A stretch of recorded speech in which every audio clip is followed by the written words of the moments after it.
हाय, नमस्कार. आज आपण करतोय रोज गुलकंद केक आणि विथ रोझेट्स पॅटर्न. तर चला जास्त वेळ न घालवता आपण सुरुवात करून देऊयात. हा मी व्हॅनिला केक बेक केलेला आहे आणि एक लेअर फिल केला आहे. दुसरा तुम्हाला दाखवते. सगळं दाखवत बसले तर खूपच मोठा व्हिडिओ होईल.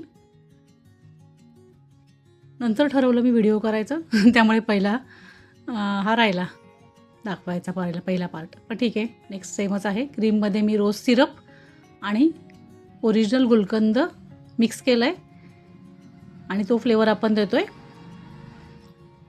आणि छानपैकी स्प्रेड करून घेऊयात.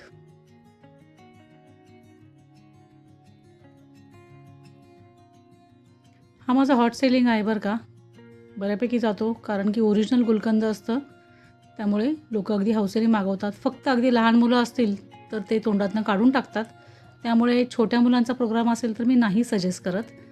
पण एल्डर लोकांसाठी बेस्ट ऑप्शन आहे. ज्यांना असं पान गुलकंद, रोज गुलकंद असं आवडतं त्यांच्यासाठी बेस्ट फ्लेवर आहे.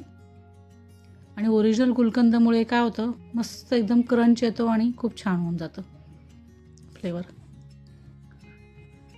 चला तिसरा लेअर पण आपण लावून घेऊयात. फार मोठा केक नाही आहे, छोटाच केक आहे हा. 1.5 किलोचा केक आहे. व्यवस्थित सोक करून घेऊयात. एवढंही नाही की अगदी पाणी गळतंय आणि एवढंही नाही की घशाशी लागतोय. असा एक मीडियम व्यवस्थित सोक करून घ्यायचा आहे, सॉफ्टवाला. पाणी ॲक्वागार्डचं टाकायचं आहे आणि हा क्रम कोट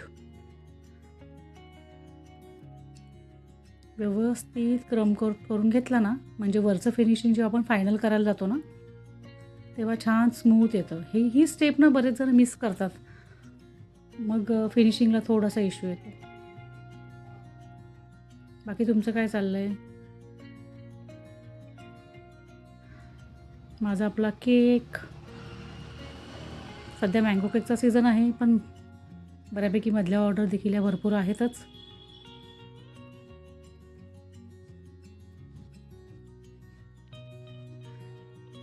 हा आता जाईल फ्रीजमध्ये मस्त 3-4 तास. अगदी रात्रभर सेट केला तरी चालणार आहे. केक जेवढा मुरतो ना तेवढं छान लागतं सगळं.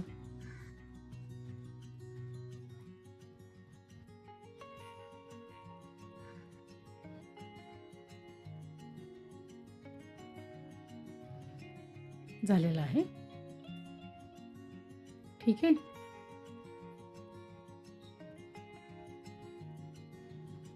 आता जायला आपला हा फ्रीजमध्ये आणि मस्त सेट होऊन येईल फायनल मेकअपसाठी.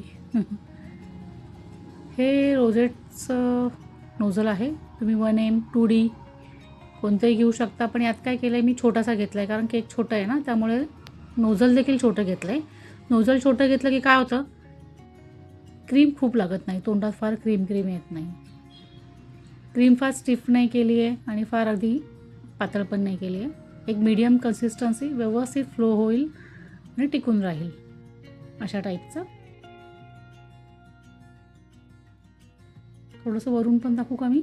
2च मिनटं. हां, एवढा एक लेअर झाला की वरून कसं दिसतंय तेही दाखवते.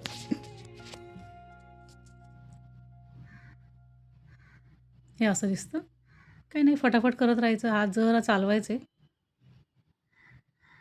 आणि साईडने देखील व्यवस्थित कवर करून घ्यायचं. या केकसाठी ना अजून एक लेअर क्रीमचा लावायची गरज नाही आहे. वरून हे पूर्ण कवर होतं ना, मग क्रम कोटिंगवरच हे आपण करून द्यायचं, नाहीतर खूप क्रीम होते आणि एवढी क्रीम लोकांना आवडत नाही. तर चला आता काही नाही, छोटंसं आपलं फार सिंपल केक हवा होता क्लायंटला. मी 2-3 बटरफ्लाय लावते आहे आणि मग केक आपला रेडी आहे. तर कसा वाटतोय माझा सोप्पा केक? आवडला असेल तर नक्की सांगा. चॅनलला लाईक सबस्क्राईब करा. भेटूया पुढच्या भागात. तोपर्यंत बाय.